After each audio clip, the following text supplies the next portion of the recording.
السلام عليكم ورحمة الله وبركاته. كل عام وأنتم بخير. تقبل الله طاعاتكم، تقبل الله صيامنا وصيامكم، تقبل الله منا ومنكم. أهلا وسهلا بكم من جديد في حلقة جديدة. إن شاء الله النهاردة هنكمل السلسلة اللي كنا بدأناها قبل رمضان، وهي سلسلة الهشاشة النفسية. إن شاء الله هنكمل ما قد بدأناه.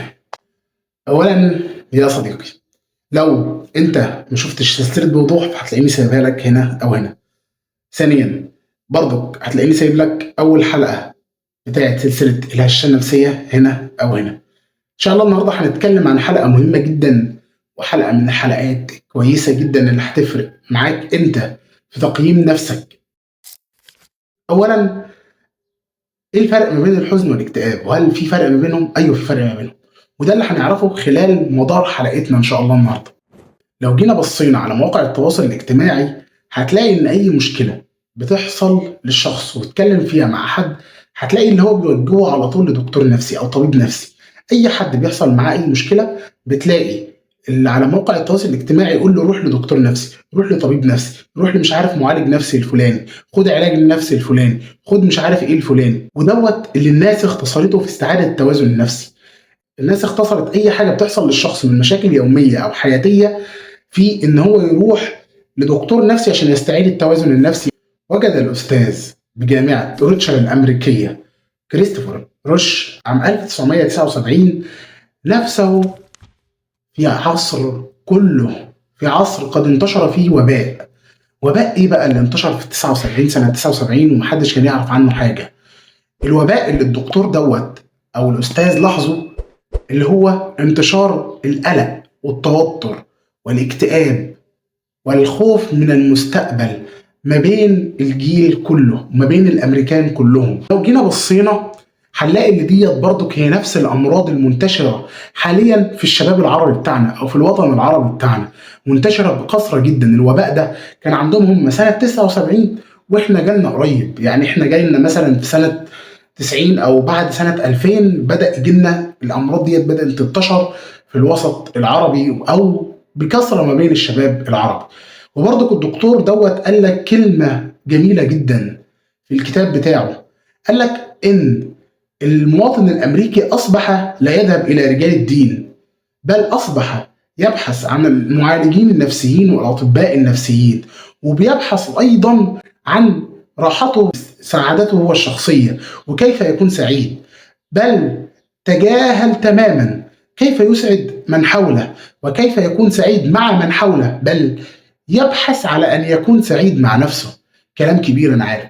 دلوقتي المواطن او الانسان عامه ساب رجال الدين وما عادش بيبص في الدين، بل بيدور على سعادته هو الشخصيه وعلى راحته هو النفسيه. بالعكس، بل هو لو اسعد اللي حواليه هيسعدوه وهيبقى هو مبسوط واللي حواليه مبسوطين. لكن هو دلوقتي بيدور على سعادته هو بس وسايب سعاده الناس اللي حواليه. قبل عام 2000 كان اضطراب ما بعد الصدمه يكون بسبب حادث عنيف حصل للمريض نفسه. طيب ايه الحادث العنيف اللي كان بيسبب اضطرابات نفسيه للشخص؟ اولا الحرب. والحرب ديت اقرب مثال ليها في الامريكان لما جم من فيتنام كان عندهم اضطراب حاد جدا، وكانوا لدرجه ان في ناس جنود امريكان ياما انتحروا. هتلاقيني سايب لك المقاله الخاصه بالاضطراب الحاد للجنود الامريكان، هتلاقيني ان شاء الله سايبها لك تحت. كان على طول بيحصل لهم اضطراب حاد، اللي هم رجعوا من فيتنام من حرب فيتنام حصل لهم اضطراب حاد جدا. تاني حاجه وهو الاغتصاب، وتالت حاجه وهو التعذيب. دولت بيسببوا اضطراب حاد جدا للشخص. طب ايه هي اعراض الاضطراب الحاد؟ اولا الحزن شديد جدا. ثانيا الضيق من الناس والابتعاد عنهم، ما بيتكلمش مع حد، بيبعد عن اي حد، ممكن يؤدي الحزن بيه دوت والعياذ بالله للانتحار. طيب في مشاكل تانية احنا ما ذكرناهاش تقريبا. طيب هل هي معانا ولا لا؟ هنقول لك. طيب الطلاق، وانك تسقط في الجامعه، والموت حد قريب منك او حد عزيز عليك. هل دوت ليه العلماء ما خدوهوش حطوه في الاضطراب الحاد؟ لان ديت مشاكل حياتيه يوميه كلنا بنمر بيها في اليوم. ما ينفعش ان انا اوصفها اللي هي اضطراب حاد، او ما ينفعش ان انا اوصفها اكتئاب حاد. ديت مشاكل حياتيه كلنا بنمر بيها في يومنا. ما ينفعش ان انا احول الحزن الاكتئاب دوت حزن عادي. كل اللي فات دوت اللي احنا قلنا عليه في الاخر دوت اضطرابات حياتيه عاديه. هو ايوه، المشاكل الحياتيه ديت بتشمل على حزن والم، لكن الحزن مش زي الاكتئاب او الاضطراب الحاد او اضطراب ما بعد الصدمه. الالم مش زي الصدمه.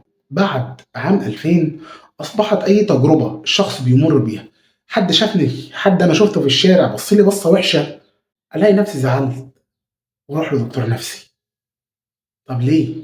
بقت ديت صدمه بالنسبه لي. شفت صوره وحشه وانا بقلب بعمل سكرول على الفيس، بعمل سكرول على اي حاجه، شفت صوره وحشه جالي اضطراب حاد تروما، ودخلت في حاله نفسيه وحشه. كل دوت بيسبب لي بقى اضطرابات ما بعد الصدمه، اللي هي اضطرابات ماديه وصحيه ونفسيه وذهنيه وبدنيه وكل حاجه. بقينا ضعاف قوي، اللي ممكن اقل حاجه لو حد قال لي كلمه وحشه تاثر فيا، حد بص لي بصه وحشه تاثر فيا.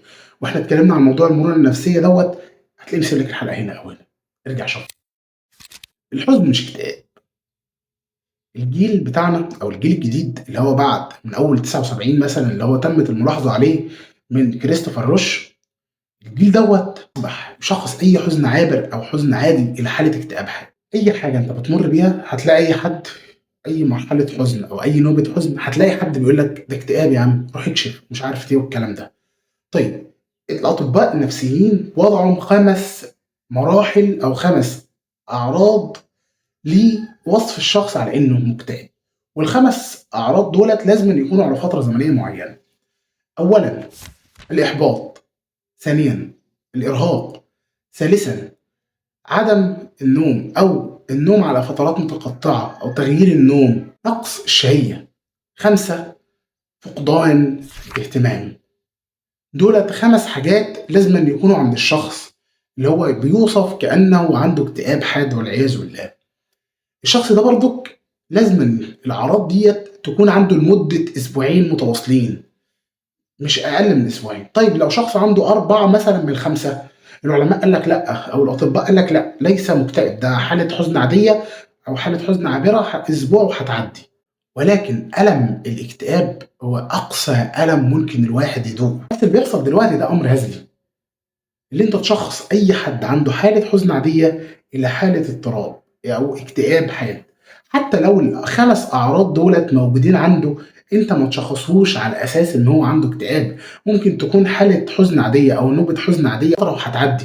وطبعا الشخص ده بقى اللي بيوصف على إنه عنده حالة اكتئاب بيخش في دوامة الأطباء النفسيين والعلاج النفسي، ويخش في حالة المرض النفسي التي تستمر لسنين عديدة، والعلاج النفسي اللي بتستمر لسنين طويلة جدا. كل ده بيبقى بسبب التشخيص الخاطئ. طيب ايه هو الحل الافضل للتعامل مع المشاكل اليومية والحياتية في خلال ان انا نفسيتي سيئة وعندي مشاكل كتير وضغوطات كتير؟ هو الراحة، اللي انت ترتاح. مش هقول لك اكتر من كده. يقول ألين فرانسيس، هو استاذ علم النفس الامريكي، ان الدواء ضروري جدا للحالات التي ليس لديها اي اتزان داخلي او فقدت الاتزان الداخلي، وبرضه ضروري جدا مع الاشخاص اللي بيعانون من اضطرابات نفسيه حقيقيه. وما ينفعش ما ينفعش اي شخص عنده مشاكل حياتيه او بيعاني من مشاكل حياتيه يوميه اللي هو ياخد ادويه نفسيه، لان ده بيؤثر بالسلب على حياته. هو طرح سؤال جميل جدا، اللي احنا في العصر دوت اصبحنا اي حاجه او اي حاله مزاجيه مش كويسه بنشخصها على ان هي اضطراب حاد او اكتئاب حاد. فهل اصبح الطبيب النفسي او المرض النفسي او وصف الدواء النفسي هو موضة العصر الحالي؟ طيب ازاي نهرب من دوامة الطب النفسي؟ هقول لك على حاجة كده سريعا انا بتبعها، ممكن اقرب الناس ليا اللي تكون ملاحظة كده شوية. اللي هو انت بتذهب لاقرب شخص ليك وبتقعد تتكلم معاه، بتفضفض له على اللي جواك، بتطلع كل اللي جواك. بعد ما بتعمل كده انت بتحس براحة نفسية رهيبة. بس الفن بقى هنا في اختيار الشخص. ايه هو الفن في اختيار الشخص؟ اللي انت اول حاجة تشوف شخص بيحبك وبينصت إليك، شخص يسمعك بجد، شخص ما يصغرش من المشاكل اللي عندك، شخص ما يستحقرش المشاكل اللي عندك، وبرضه شخص ما يكبرش المشاكل اللي عندك، شخص انت وهو تعرفوا تتكلموا مع بعض بحيث ان انت تقول المشكلة وهو يفكر معاك في الحل. برضك لازم تدوروا انتوا الاتنين مع بعض كده واحدة واحدة، هتلاقي ان شاء الله حل لكل مشكله. ده بالنسبه لحوار اللي انت تبعد ازاي عن دوامه الطب النفسي.